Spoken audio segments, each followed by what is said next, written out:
Hello everyone, welcome to logical education. I am Raksha Raghuvanshi और आज इस लेक्चर में हम एक लोन स्कीम के बारे में डिस्कस करने वाले हैं जो रिसेंटली महाराष्ट्र गवर्नमेंट ने स्टार्ट की है।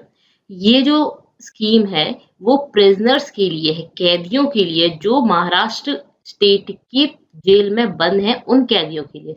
और ये इस तरह की पहली स्कीम है तो इसके बारे में जानना इम्पोर्टेंट हो जाता है। पूरे देश में इस तरह की पहली स्कीम है, तो चलिए इस स्कीम के बारे में हम डिस्कस करेंगे। कैसे उनको लोन दिया जाएगा, कैसे वो रीपे करेंगे उस लोन को, क्या क्या लिमिटेशंस है, किनको लोन प्रोवाइड किया जाएगा, किस तरह से इस स्कीम को चलाया जाएगा, ये सब चीजें इस लेक्चर में हम डिस्कस करने वाले हैं जो भी आपके एग्जाम के लिए इम्पोर्टेंट है। तो चलिए बात करते हैं इस स्कीम के बारे में। वीडियो पसंद आए तो इसको लाइक कर दीजिएगा, चैनल को सब्सक्राइब नहीं किया तो इसको सब्सक्राइब जरूर कर लें अभी, जिससे नेक्स्ट वीडियोस के अपडेट्स आपको मिल जाए टाइमली। ओके, तो चलिए बात करते हैं इस न्यूज के बारे में। देखिए, इसको स्टार्ट किया है महाराष्ट्र डिपार्टमेंट ऑफ प्रिजन, ठीक है, इसने इस स्कीम को लॉन्च किया है। अब प्रिजनर्स के लिए तो department of prison he start करेगा, ठीक है। ये किन के लिए है? तो जो कैदी हैं जेल में, जो बंद हैं, जो अभी जेल में सजा काट रहे हैं, उन कैदियों के लिए लोन स्कीम बनाई गई है।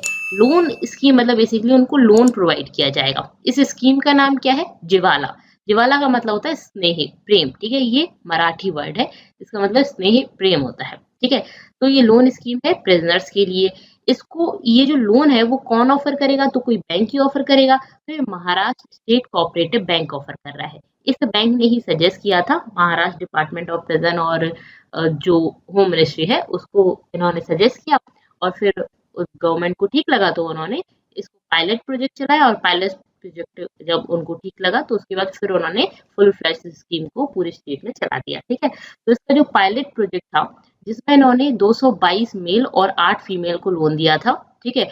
ये पुणे की एक जेल में, पुणे की येरावदा सेंट्रल जेल में ये जो पायलट प्रोजेक्ट था वो चलाया गया था। 222 मेल और 8 फीमेल को लोन दिया गया था। बाद में जब ये ठीक लगा तो स्टेट में जितनी भी जेल है ना, 60 जेल, उन सभी के लिए एक्सटेंड कर दिया गया, ठीक है। ये सभी तरह की जेल के लिए होगा, ओपन जेल, क्लोज, सभी तरह की जेल के लिए जो कैदी है उन सभी को लोन दिया जाएगा, ठीक है। अब इस स्कीम के बारे में थोड़ा और डिटेल में पढ़ लेते हैं। तो ये इस तरह की पहली क्रेडिट स्कीम है प्रिजनर्स के लिए इंडिया में, ठीक है। मतलब जो कैदी है उनके लिए लोन दे दिया जा रहा है, ठीक है। क्या कैदियों के लिए लोन नहीं मिलता? तो देखिए, इस तरह की कुछ रिहैबिलिटेशन स्कीम्स तो चलाई जाती हैं, कुछ लोन इनिशिएटिव चलाए जाते हैं। जो कैदी जेल में अपनी सजा काट के आ जाते हैं उसके बाद उनकी रिहैबिलिटेशन के लिए उनको लोन ऑफर किए जाते हैं। लेकिन ये जो स्कीम है इसमें जेल के अंदर रहने पर भी उन्हें लोन मिलेगा, ठीक है।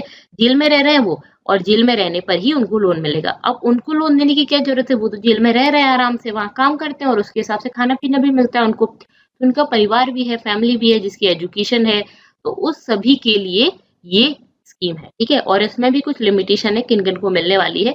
तो ये इनिशिएटिव क्या है पहले की, तो ये बात आती है। दूसरी बात आती है कि कौन इसके लिए एलिजिबल होगा और तीसरी बात आती है कि वो इसको रीपे कैसे करेंगे। लोन तो ले लिया, लोन को फिर पे भी तो करना पड़ेगा, ठीक है। तो ये रीपे कैसे करेंगे इस लोन को, ये सब चीजें इस लेक्चर में हम आगे डिस्कस करेंगे। तो पहले आपके सामने क्वेश्चन आ रहा है कि ये जो जिवाला स्कीम है ये कैसी है? क्रेडिट स्कीम है जिसका मतलब होता है अफेक्शन। ये जिवाला मराठी वर्ड है जिसका मतलब है अफेक्शन, मतलब कि स्नेह, प्रेम। बेसिकली हम उन्हें कोई गिफ्ट ऑफर कर रहे हैं, ठीक है। ये जो स्कीम है ये बेसिकली किन के लिए लॉन्च की गई है? तो कैदियों के लिए लॉन्च की गई है जो जेल में अभी सजा काट रहे हैं। और ये सजा कितनी होनी चाहिए? मोर देन 3 ईयर्स, ठीक है। तो 3 से ज्यादा साल के लिए जेल में, तो उनको बेसिकली ये स्कीम प्रोवाइड की जाएगी, ओके।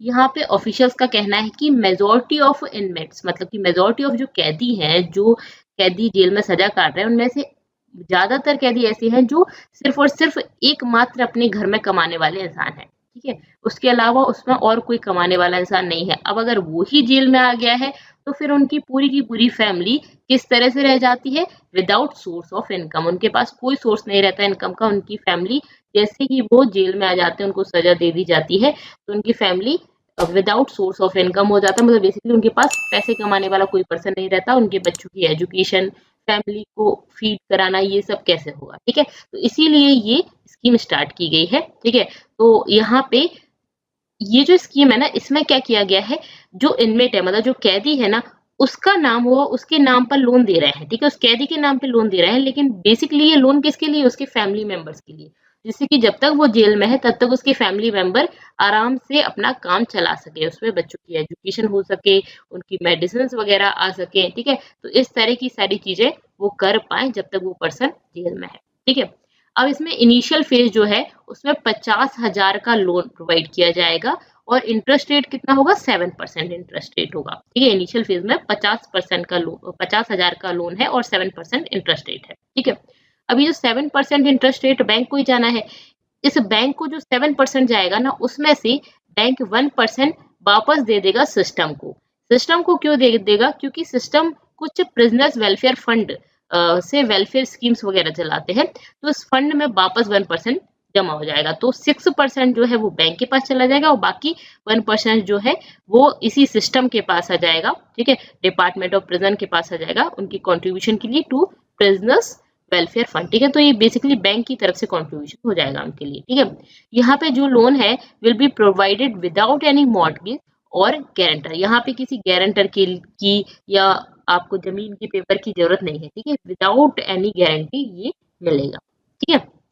ओके, अब इसका यूज कहाँ कहाँ पे किया जा सकता है, तो जो भी कैदी है वो इसका यूज देखिए वो तो जेल में है, ठीक है, तो उनको तो जरूरत है नहीं इस तरह के लोन की, तो बेसिकली वो अपने फैमिली के लिए यूज करेंगे, अपने बच्चों की एजुकेशन के लिए यूज करेंगे, अपनी फैमिली के मेडिकल ट्रीटमेंट के लिए यूज कर सकते हैं, लीगल फीस जो उनको भरनी है उसके लिए कर सकते हैं वो जेल में, तो ठीक है, और वकील वगैरह की फीस जो है, अदर एक्सपेंसेस जो भी होते हैं घर खर्च चलाने के लिए वो इसमें इसको यूज कर सकते हैं, ठीक है।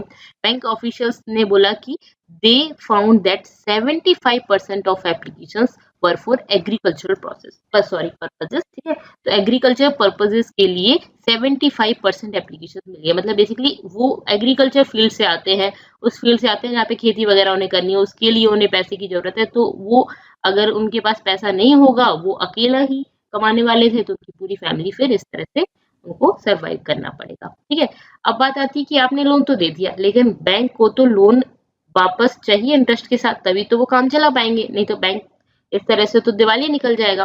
तो किस तरह से वो रीपे करेंगे इस लोन का, तो आपको पता होगा कि जेल के अंदर भी बहुत सारा वर्क चलता है, तो यहाँ पे जो भी कैदी होते हैं उनको कैटेगराइज किया जाता है स्किल्ड, सेमी स्किल्ड और अनस्किल्ड, मतलब कोई एक ऐसा पर्सन है जो इसमें अच्छी कुछ क्वालिटीज हैं, जो सिलाई बुनाई कढ़ाई जानते हैं, इस तरह के क्या क्या काम जानते हैं, उनकी स्किल्स को कैटेगराइज किया जाता है, या सेमी स्किल है या अनस्किल्ड है, इस तरह से कैटेगराइज करने के बाद उनकी स्किल के हिसाब से उनको काम दिया जाता है। तो बहुत सारे इंडस्ट्रियल और मैन्युफैक्चरिंग वर्क्स उनको दिए जाते हैं, ठीक है, जेल में जो ये जो काम करते हैं ना, उस हिसाब से उनको पेमेंट दी जाती है, 50 to 70 डेली बेसिस पे उनको इतना पे किया जाता है।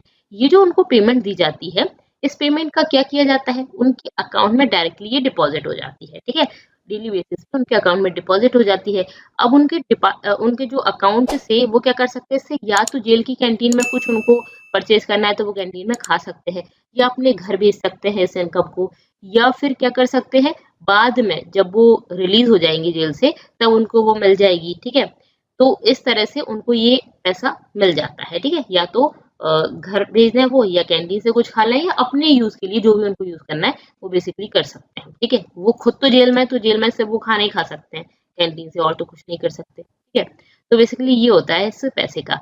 अब यहाँ पे क्या है कि वो पर्सन लोन ले रहा है, तो अपनी फैमिली को तो वो इस लोन से पैसा दे रहा है, तो यहाँ पे क्या होगा, मंथली इंस्टॉलमेंट, इसी पैसे में से मंथली इंस्टॉलमेंट कैलकुलेट करके डायरेक्टली डिडक्ट हो जाएगी उनके अकाउंट से, ठीक है, जो भी प्रेजेंट का अकाउंट है उस अकाउंट से डायरेक्टली डिडक्ट हो जाएगी ये जो भी लोन की मंथली इंस्टॉलमेंट होगी वो। तो इस तरह से रीपे कर सकते हैं। तो हमने इस स्कीम के बारे में जाना, ये इस तरह की पहली स्कीम है, तो इस वजह से आपको पता भी होना चाहिए, और ये बहुत अच्छा एक इनिशिएटिव है जिससे कि उनकी फैमिली को फायदा हो रहा है। देखिए, किसी एक पर्सन ने गलती की, जो भी मैटर था उसको सजा मिल गई, वो सजा काट रहा है, उसके बाद बात आती है उसकी फैमिली की, जब तक वो सजा काट रहा है तब तक उसकी फैमिली बहुत बुरी कंडीशन में आ जाती है, उनके पास पैसा कमाने के सोर्सेस नहीं होते, ठीक है, या एक ही पर्सन है, या बच्चे छोटे छोटे हैं, उनकी एजुकेशन है, उनकी मेडिसिन है, छोटे बच्चे हैं तो और भी बड़ी दिक्कत है, उन्हें फीड कराना है, तो उन सब चीजों के लिए कुछ मनी चाहिए होता है, और जो ये स्कीम है उस हिसाब से वो उनको जो पैसा है लोन से वो काम चला सकते हैं अपना, ठीक है। अगर किसी पर्सन के पास जमीन वगैरह काफी ज्यादा है तो फिर तो वो उस पर लोन ले सकते हैं, उसकी फैमिली मेंबर्स उस पर लोन लेंगे और काम चल जाएगा। बाकी जो प्रिजनर्स वगैरह हैं उनका सोर्स ऑफ इनकम अगर नहीं दिख रहा है तो फिर लोन इतना इजीली नहीं मिलता, ठीक है। तो ये सब चीजें हमने इस लेक्चर में डिस्कस की। इस तरह के सभी लेक्चर्स की अगर आप पीडीएफ चाहते हैं तो टेलीग्राम चैनल को ज्वाइन कर सकते हैं। इसके अलावा इंस्टा और फेसबुक पर भी आप मुझसे जुड़ सकते हैं। यहाँ पे इस वीडियो के लिए इतना ही। वीडियो पसंद आता है तो उसको लाइक करना है, चैनल को सब्सक्राइब करना है और अपने फ्रेंड्स के साथ शेयर कर दीजिएगा। Thank you so much for watching.